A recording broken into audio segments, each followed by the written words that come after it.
The Marble Palace Jackson Hargrove's corner office on the 87th floor of the Hargrove Technologies building had earned a nickname among employees, the Marble Palace.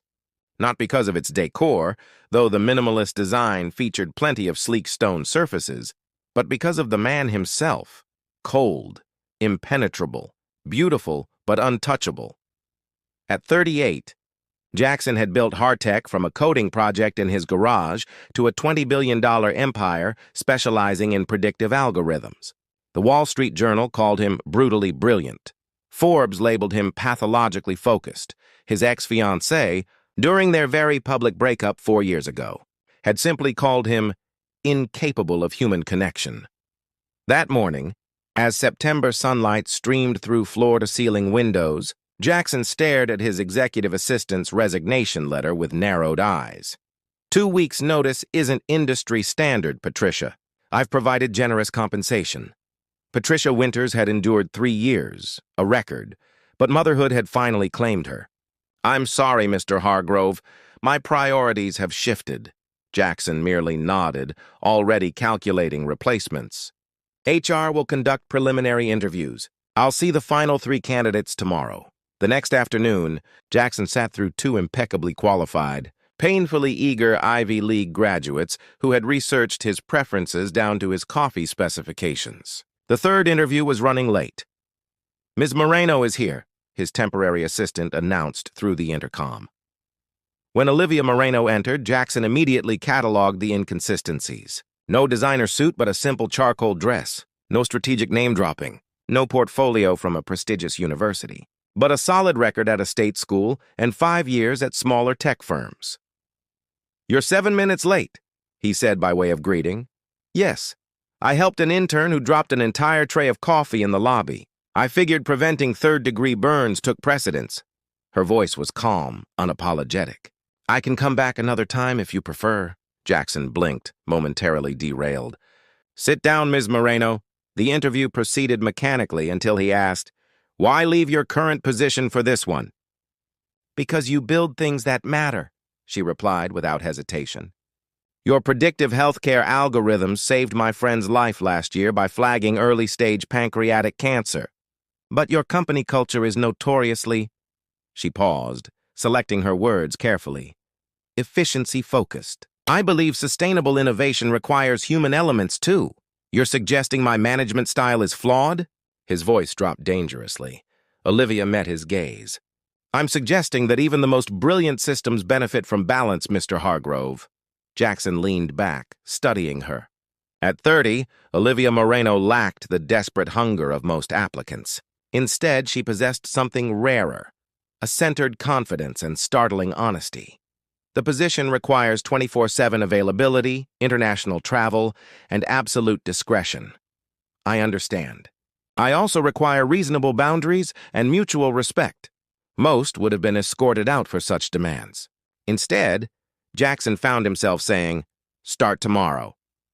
3 weeks later, Jackson grudgingly admitted, only to himself, that HR's algorithm had made an unexpectedly optimal selection.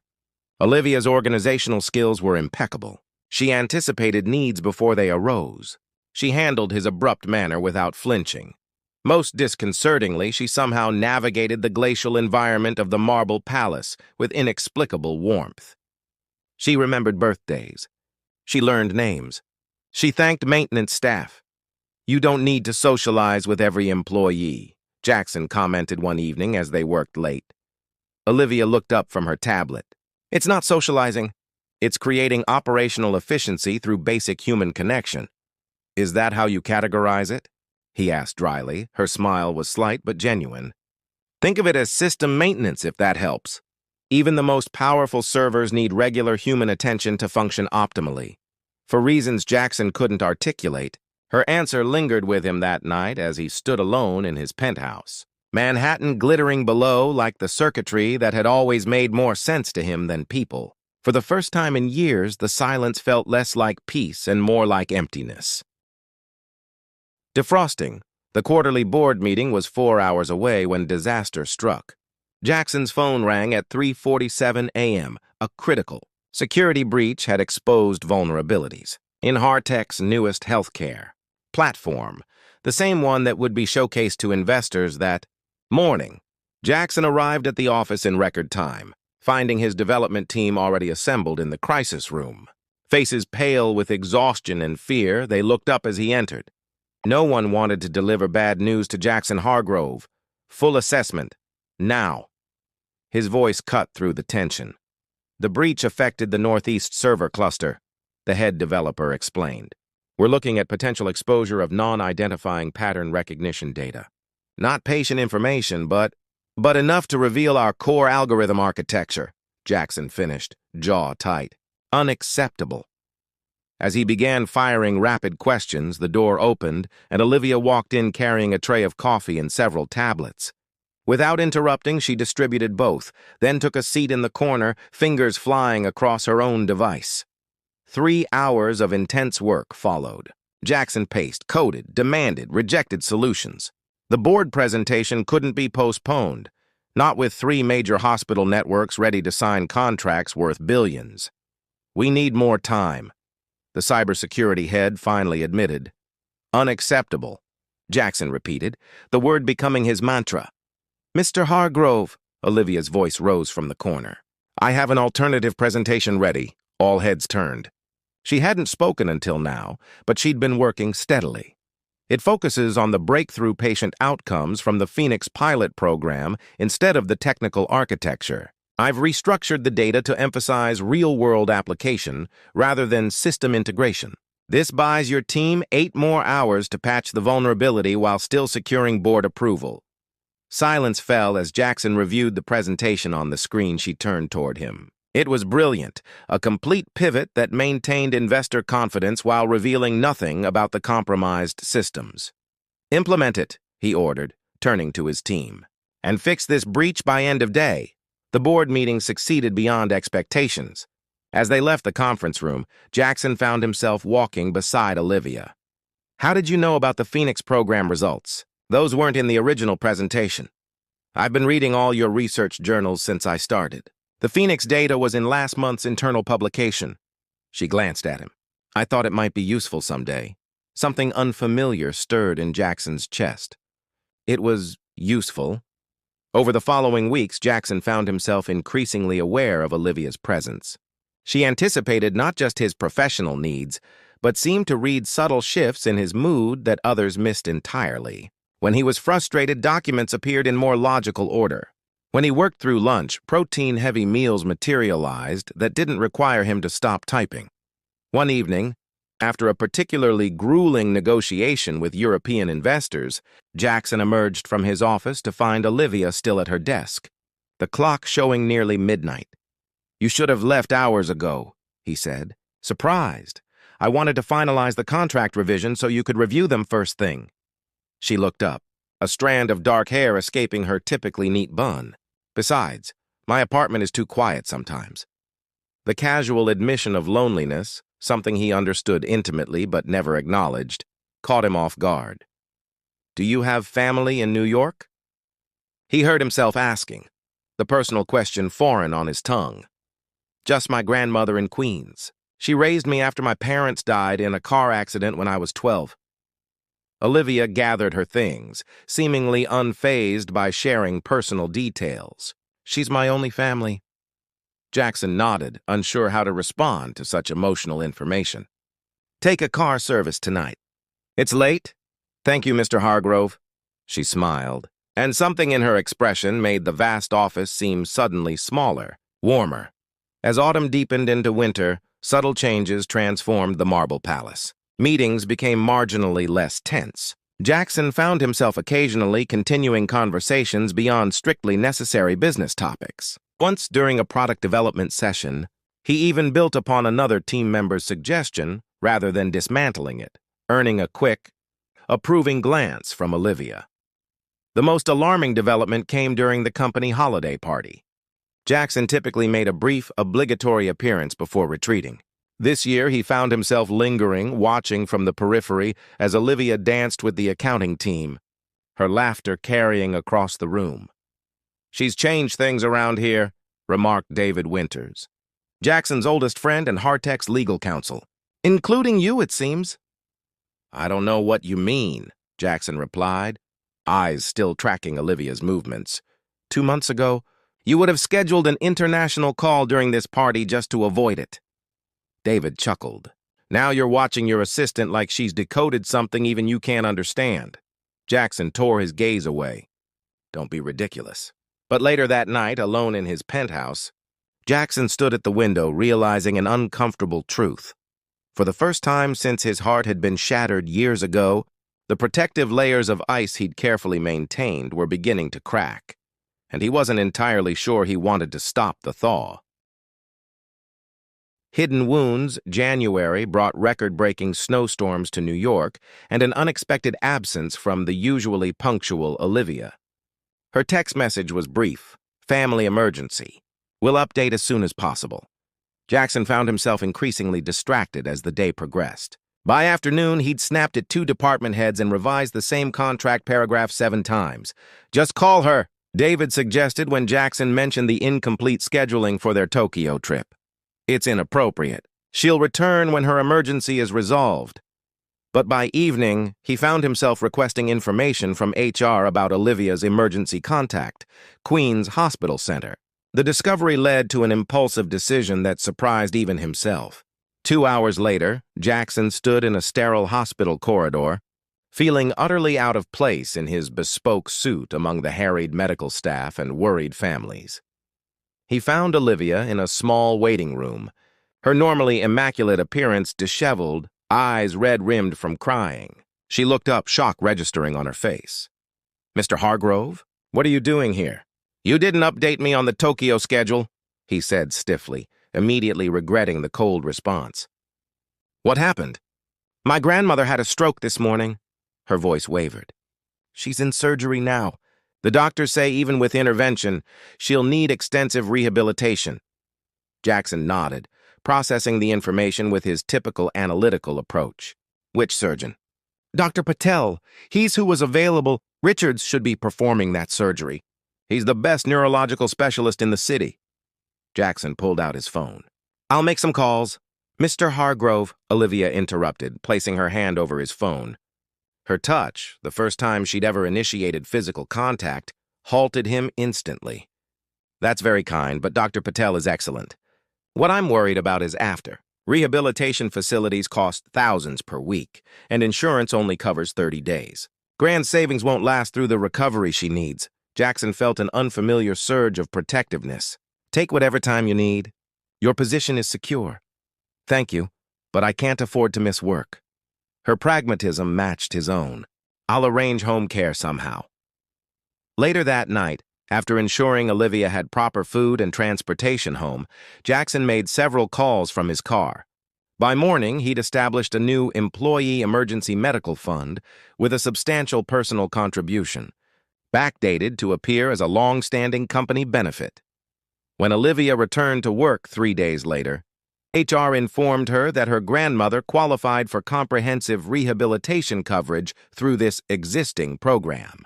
Jackson, watching through his glass office walls, saw her visible relief. He quickly looked away when she glanced in his direction, unexpectedly flustered by the gratitude in her eyes. As winter progressed, Jackson found himself learning the rhythms of Olivia's life. Her hospital visits after work, her exhaustion despite her determination never to let her personal struggles affect her performance. One evening, finding her asleep at her desk after everyone had left, he made another impulsive decision. "Ms. Moreno," he said softly, waking her, "I need to visit a potential rehabilitation facility in Connecticut tomorrow. I'd like your assessment before making it available to employees. We'll leave at 9. The following day, they visited Lakeview Recovery Center, a premier facility with an exceptional reputation. Jackson watched Olivia carefully evaluate the therapy rooms, nutrition programs, and staff credentials. "This place is amazing," she admitted as they toured the sunlit grounds. "Any employee would be fortunate to have access to this level of care." "Including your grandmother," Jackson said quietly. "I've already spoken with her doctors about transfer options." Olivia stopped walking. "Mr. Hargrove, this facility must cost. The company covers it entirely. Your grandmother's situation is exactly why we established the fund." Her eyes searched his face. There was no pre-existing employee medical fund, was there? Jackson met her gaze steadily. There is now. The tears that filled her eyes made him profoundly uncomfortable, but he found himself unable to look away. Thank you, she whispered. It's a logical business decision, he insisted. Employees perform better when their family obligations are secure.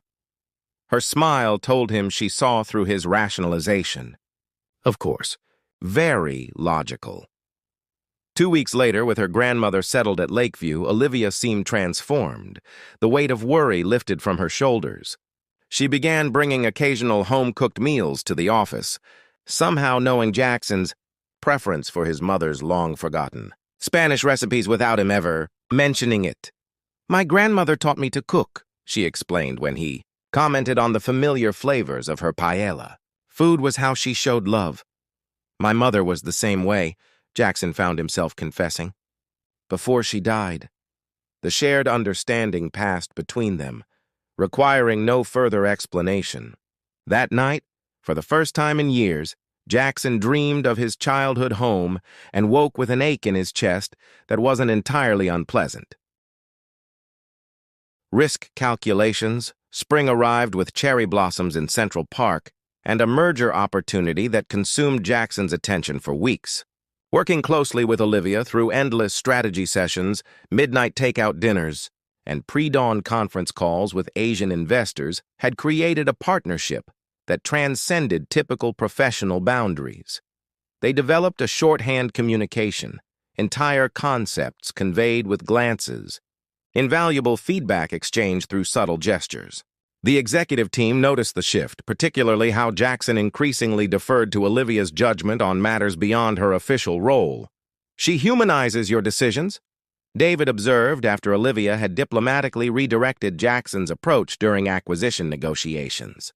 You've always been brilliant at the what, but she helps with the how. The merger succeeded spectacularly, adding billions to Hartech's valuation overnight. At the celebration gala, Jackson found himself watching Olivia across the ballroom, stunning in a simple emerald gown, chatting comfortably with board members who rarely acknowledged anyone below executive level. Your assistant is quite remarkable, noted Eleanor Chambers, Hartech's oldest board member. Reminds me of another determined young woman I once knew. Her knowing gaze made Jackson uncomfortable. Be careful, Jackson. Some things can't be acquired through proper business channels. Her implication lingered as Olivia approached them, champagne in hand. The Westbrook team is requesting a moment of your time, she told Jackson. Something about integration timelines. As Jackson excused himself, he heard Eleanor ask Olivia about her background. For the first time, he realized how little he actually knew about the woman who had become essential to his daily existence. Later that evening, Jackson found Olivia alone on the venue's terrace, looking out at the city lights. Everything all right? He asked, joining her at the railing. Just needed some air. It's been an intense few months. She smiled. Congratulations again.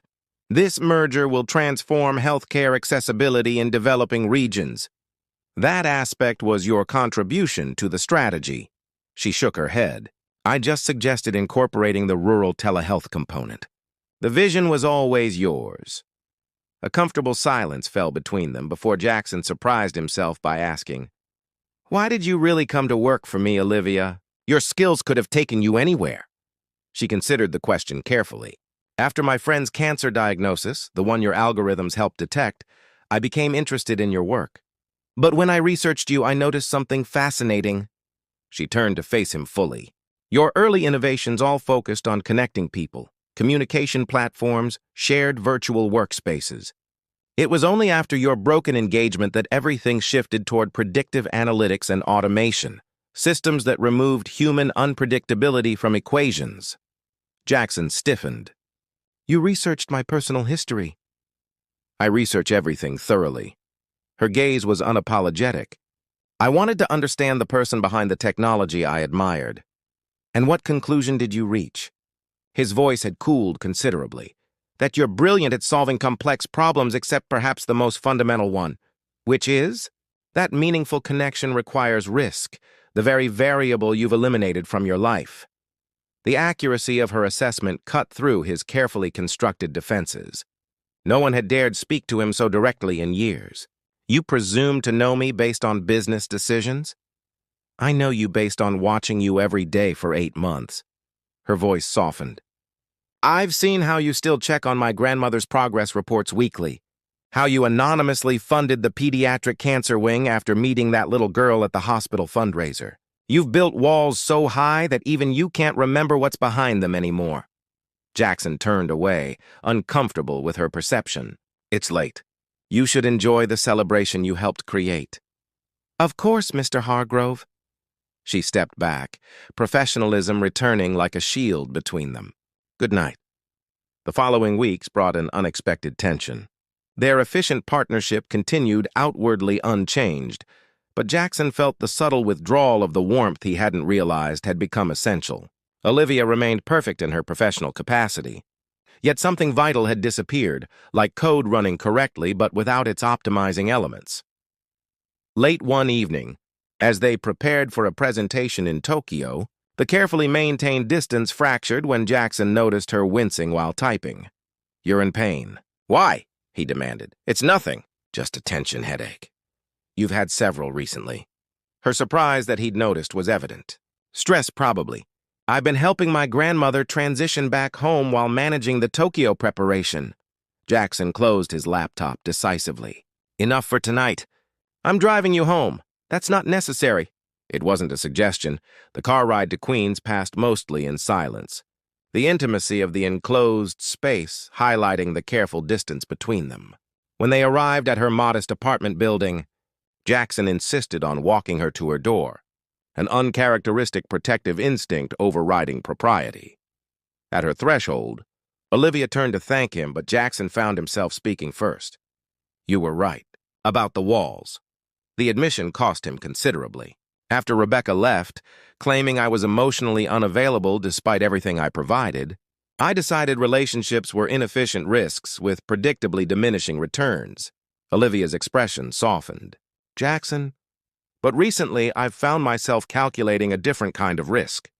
His eyes held hers. The cost of maintaining distance from the one person who sees beyond my algorithms to what I've forgotten about myself. The moment stretched between them, fragile as crystal. Slowly, Olivia reached up, her fingers gently touching his face. A gesture so tender that Jackson felt something long dormant within him finally shatter completely. When their lips met, no further analysis was required. For the first time in years, Jackson Hargrove stopped calculating and simply felt. Beyond algorithms, the Tokyo Technology Conference should have been Hartech's triumphant international expansion. Instead, it became the catalyst for a crisis neither Jackson nor Olivia had anticipated. A photographer captured them in an unguarded moment. Jackson's hand at the small of Olivia's back as they entered their hotel, her face turned toward his with unmistakable intimacy. By morning, business publications worldwide speculated about the Ice King's workplace romance. The board is requesting an emergency meeting, David informed Jackson grimly over a secure line. Eleanor is particularly concerned about potential harassment claims given the power imbalance. Jackson's response was characteristically direct. Reschedule the Tokyo keynote. We're returning to New York immediately. On the private jet home, Olivia reviewed media coverage with professional detachment that belied the personal stakes. We have 3 viable options. I resign immediately to protect company reputation. We issue a statement confirming our personal relationship while I transfer to another department. Or we deny everything and maintain distance until speculation subsides. Jackson watched her methodical approach with growing frustration. Is that what you want? To be reassigned or resign?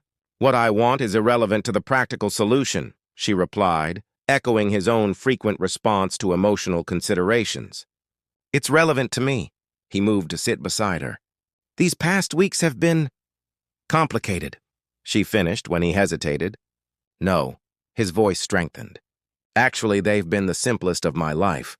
For the first time since I built Hartech, I've felt something beyond ambition or achievement. I'm not willing to algorithm my way out of this, Olivia. Her careful composure wavered. Jackson, your company can function without me if necessary. The statement, so contrary to everything he'd believed for 15 years, hung between them as the plane began its descent. The board meeting was as contentious as expected. Accusations of impropriety and concerns about shareholder confidence dominated until Jackson finally stood. Heartech exists because I believe technology could create certainties in an uncertain world, he began. After my parents died, after Rebecca betrayed my trust, I built systems that couldn't fail me because they eliminated human variability. I applied the same principle to my life. He looked around the table. I was wrong. Eleanor's eyebrows rose. About the company? About what makes systems truly valuable. Olivia showed me that empathy isn't inefficient. It's essential. Our healthcare algorithms improved tenfold once we incorporated patient experience data alongside clinical outcomes. Our workplace productivity increased when we implemented her suggested wellness initiatives. That's all very enlightening, another board member interrupted, but it doesn't address the current situation. I'm getting there. Jackson's voice carried the same authority that had built a billion-dollar empire. Effective immediately, I'm restructuring executive leadership. I'll remain as Chief Innovation Officer, but I'm appointing David Winters as CEO for daily operations. Shocked murmurs erupted around the table. As for Ms. Moreno, she'll be heading our new Human Interface Division, reporting directly to David rather than me. Any perceived conflict of interest will be eliminated. And your relationship? Eleanor pressed. Jackson looked directly at Olivia, whose expression revealed both surprise and something deeper. That's not subject to board approval. Afterward, Jackson found Olivia waiting in his office, still processing his announcement. You're giving up control of your company. Her voice held wonder and concern. Why would you do that? I'm not giving up control. I'm evolving the system. He moved closer. For years, I optimized for the wrong variables, security, predictability, control. His hands framed her face. You helped me remember what I built all of this for originally, to make human connections more meaningful, not more manageable. Jackson, she whispered, I never wanted to change your life. You didn't change it. You reminded me how to live it. His forehead rested against hers. I've spent 15 years calculating risks while forgetting about rewards. I'm not making that mistake anymore. 6 months later, Jackson stood beside Olivia in her grandmother's small garden in Queens, watching the elderly woman teach local children about traditional plants. The Employee Medical Fund had expanded into a foundation supporting multi-generational community health initiatives across the city. She's remarkable, Jackson observed. Like her granddaughter. Olivia smiled, leaning against his shoulder. She says you remind her of my grandfather, brilliant but secretly soft-hearted. Slander and defamation. I have a reputation to maintain. But his arm tightened around her waist. His phone buzzed with a message from David about the day's stock performance, up 12% following the announcement of their groundbreaking integrated healthcare platform. The Human Interface Division under Olivia's leadership had transformed Heartech's approach to technology development, prioritizing human experience alongside technical innovation. As evening fell, they walked through the neighborhood where Olivia had grown up, her hand warm in his. Do you ever regret it? She asked suddenly, stepping back from daily operations. Jackson considered the question. I built Heartech believing I could control every variable by removing emotional factors from decisions. Then you arrived and proved that theory fundamentally flawed. By being unpredictable? By showing me that the most valuable systems aren't the ones that eliminate human complexity. They're the ones that embrace it. He stopped walking, turning to face her. For 15 years, I thought success meant never being vulnerable. You taught me that real innovation and real living requires exactly that risk. As the setting sun turned Manhattan's distant skyscrapers to gold, Jackson Hargrove, once known as the coldest man in tech, pulled Olivia close and kissed her with the warmth of a heart fully awakened, having finally calculated the most important equation of all, that love, despite its variables and uncertainties, offered returns beyond any measure he'd previously valued. In his former marble palace, Algorithms still predicted outcomes and calculated probabilities, but in this quiet moment, Jackson had learned to value the one thing technology could never replace: the unpredictable miracle of two people finding each other across all possible outcomes, and choosing, despite every risk, to build something meaningful together.